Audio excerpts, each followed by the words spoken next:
mixed media. Today I want to talk about mixing Copic sketch markers with watercolor. I've learned this technique from the Copic Coloring Guide Level 4 Fine Details by Colleen Shawn and Marianne Walker. As you can see, I've already colored the image using Copic sketch markers, but it isn't the coloring that I wanted to focus on today, it's the finishing of the image. I know many of you are working with mixed media today, so I wanted to highlight my effort in that direction. As recommended in the coloring guide, I did all the Copic work first, including a bit of stippling around the edges of the image. You can see that around the gnomes themselves. Then I'm going to use my Prisma watercolor pencils to work on this a bit more and give a more finished image. I have two colors here. I have Copenhagen Blue and True Blue. So far I have already applied Copenhagen Blue to the edge of the image. I've simply done that by scribbling around the edge of the image very close to the image lines and not taking a great deal of care to do that.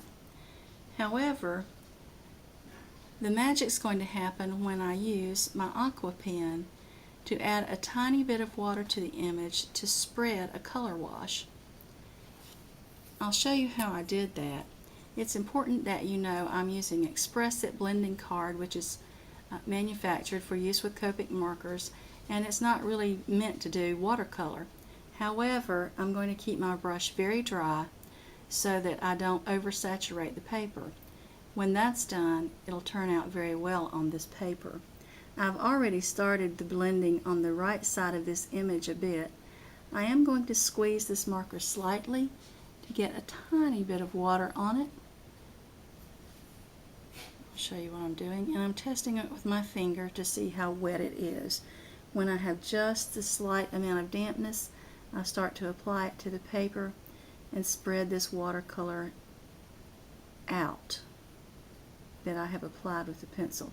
I have a little bit too much water to suit me, and I'm going to grab a paper towel, just gently press down and remove some of that water. I'm also going to dab it onto the paper towel so that you can see that it's getting drier. So I'm going to continue pulling out color. You'll start to see more happening at this point because I have not covered this bottom part of the image yet.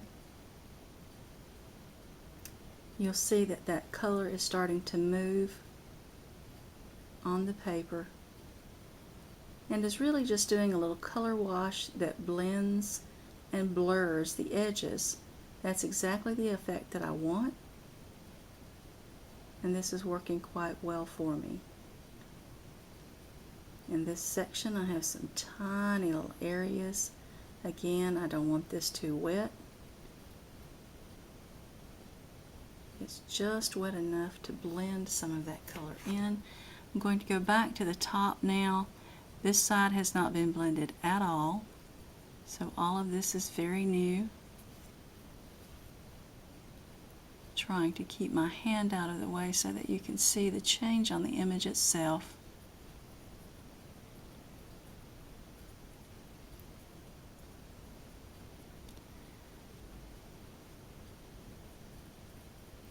Getting a little bit dry, so I'm pressing just a tiny bit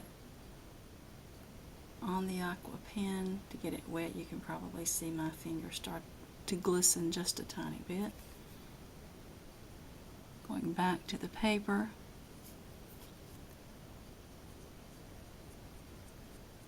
and continuing to pull that color out and away from my image. I had already applied the watercolor marker on this side as well.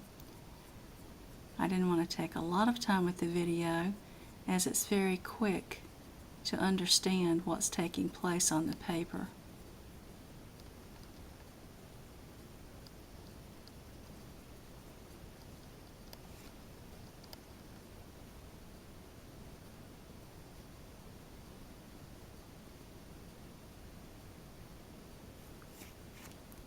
If you want additional color out here, you can just pull it out.